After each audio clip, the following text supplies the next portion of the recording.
New point of view atau cara pandang yang baru. Dalam 2 Korintus 4 ayat 16 sampai 18, Paulus membuat pernyataan yang sangat radikal. Di salah satu ayat firman Tuhan tersebut ia berkata, "Sebab penderitaan ringan yang sekarang ini mengerjakan bagi kami kemuliaan kekal yang melebihi segala-galanya, jauh lebih besar daripada penderitaan kami." Jelas sekali bahwa semua penderitaan yang dialami Paulus sangatlah berat. Karena 2 Korintus 11 ayat 23 sampai 28 menjelaskan bahwa Paulus banyak berjeri lelah, sering dalam penjara, didera di luar batas, sering dalam bahaya maut, disesah, dilempari dengan batu, terkatung-katung di tengah laut, sering tidak tidur, dan banyak lagi hal berat lainnya. Mengapa ia dapat berkata semua itu sebagai penderitaan ringan? Tentunya Paulus memiliki cara pandang yang berbeda dengan kebanyakan orang mengenai semua penderitaan yang ia alami. Sehingga walau banyak orang akan berkata bahwa itu penderitaan yang berat, justru ia berkata penderitaan yang ringan. Beberapa waktu yang lalu, kami pergi dengan Ibu Munte ke Sentani, Papua dengan menggunakan pesawat terbang. Sesudah take off, kami melihat keluar melalui jendela pesawat.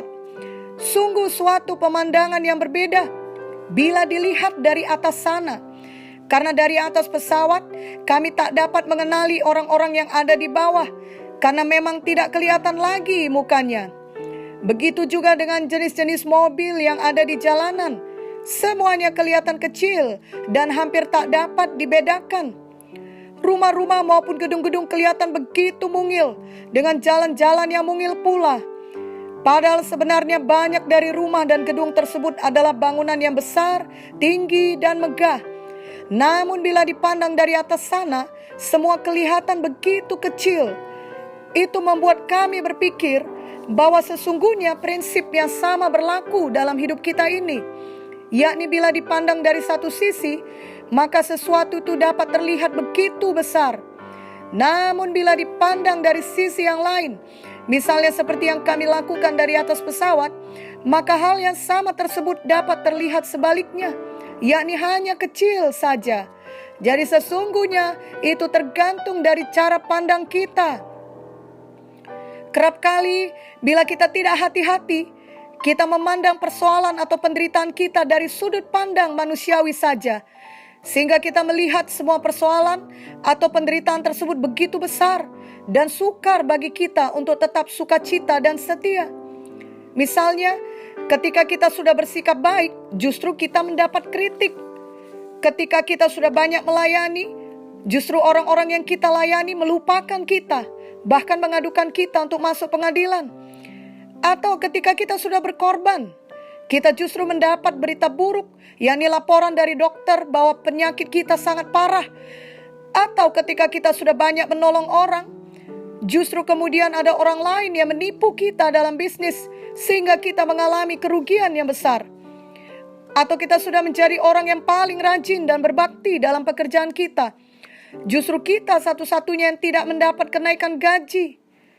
Atau ketika kita sudah bersikap tulus, justru kita difitnah dan nama baik kita dirusak dalam sekejap mata.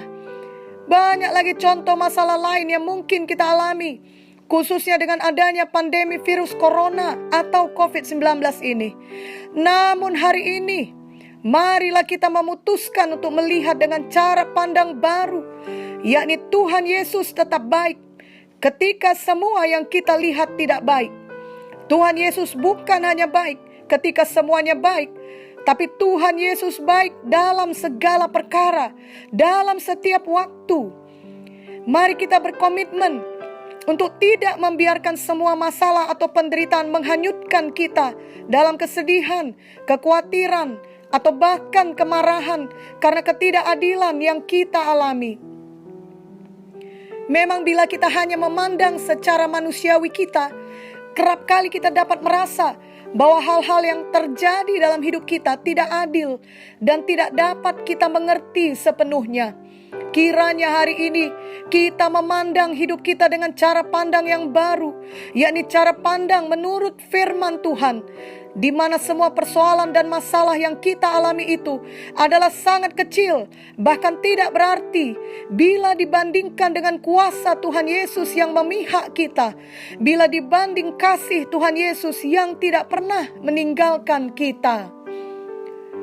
Sama seperti gedung yang besar sekalipun, bila kita pandang dari atas pesawat kelihatan kecil sekali.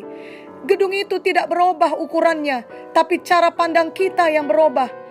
Tadinya kita memandang dari bawah atau sejajar dengan gedung, sekarang kita memandang jauh dari atas sana. Begitu juga dengan masalah yang kita hadapi. Mungkin masalah itu belum langsung berubah, tapi cara pandang kita sudah berubah menjadi cara pandang Tuhan. Kita tidak takut lagi, kita tidak khawatir atau sedih, kita tidak mau menyerah, karena kita melihat semua masalah itu tidak ada apa-apanya bagi Tuhan kita. Maka walau kita berada di tengah-tengah badai masalah, kita dapat menjaga hati kita untuk tetap sukacita dan setia kepada Tuhan. Kiranya kesetiaan kita tidak tergantung pada besar atau tidaknya masalah kita. Ada orang yang setia bila semuanya baik, namun berubah bila ia menghadapi masalah. Namun kita sebagai anak-anak Tuhan tidak demikian. Karena sekarang kita sudah memiliki cara pandang yang baru, yang selalu melihat Tuhan lebih besar dari segalanya. Maka kita dapat selalu tenang di tengah badai sekalipun dan tetap setia. Kiranya kita menjalani hari-hari kita di tahun 2020 ini dan seterusnya dengan cara pandang yang baru, yakni cara pandang Tuhan. Maka tidak menjadi masalah seberat apapun penyakit kita, persoalan kita, tantangan dan aniaya yang datang. Kita tidak mau kehilangan sukacita kita dan kesetiaan kita kepada Tuhan. Mari tetapkan hati, bukan untuk menjalani hari-hari kita tanpa masalah, namun tetapkan hati untuk menjalani hari-hari kita dengan sukacita, dengan iman, dengan setia, walau mungkin akan ada banyak masalah. Karena dengan cara pandang yang baru, kita melihat setiap masalah sebagai kesempatan untuk menang, kesempatan untuk bertumbuh dalam iman dan karakter.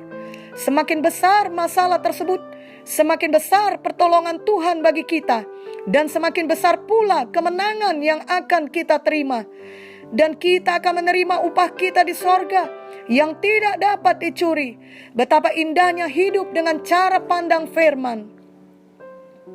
Dan di atas segalanya, bila kita melihat dengan cara pandang firman Tuhan, maka kita selalu mengingat bahwa semua yang kita alami sekarang ini hanyalah sementara. Apakah itu baik atau buruk, itu hanya sementara. Kehidupan kita yang sebenarnya adalah kelak dalam kekekalan, di sorga, di kota Yerusalem baru.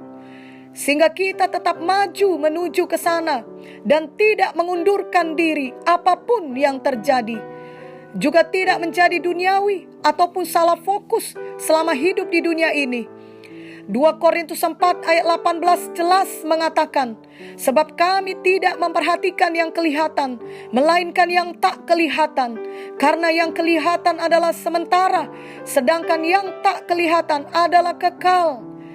Itu sebabnya kita tidak hidup dengan perasaan atau dengan panca indera kita saja, namun kita hidup dengan iman, dengan melihat yang tidak kelihatan, dengan kuasa firman yang kita aplikasikan dalam hidup kita sekarang ini. Roh Kudus memimpin kita tiap hari untuk hidup dengan cara pandang Tuhan, cara pandang firman yang adalah kebenaran sejati. Amin.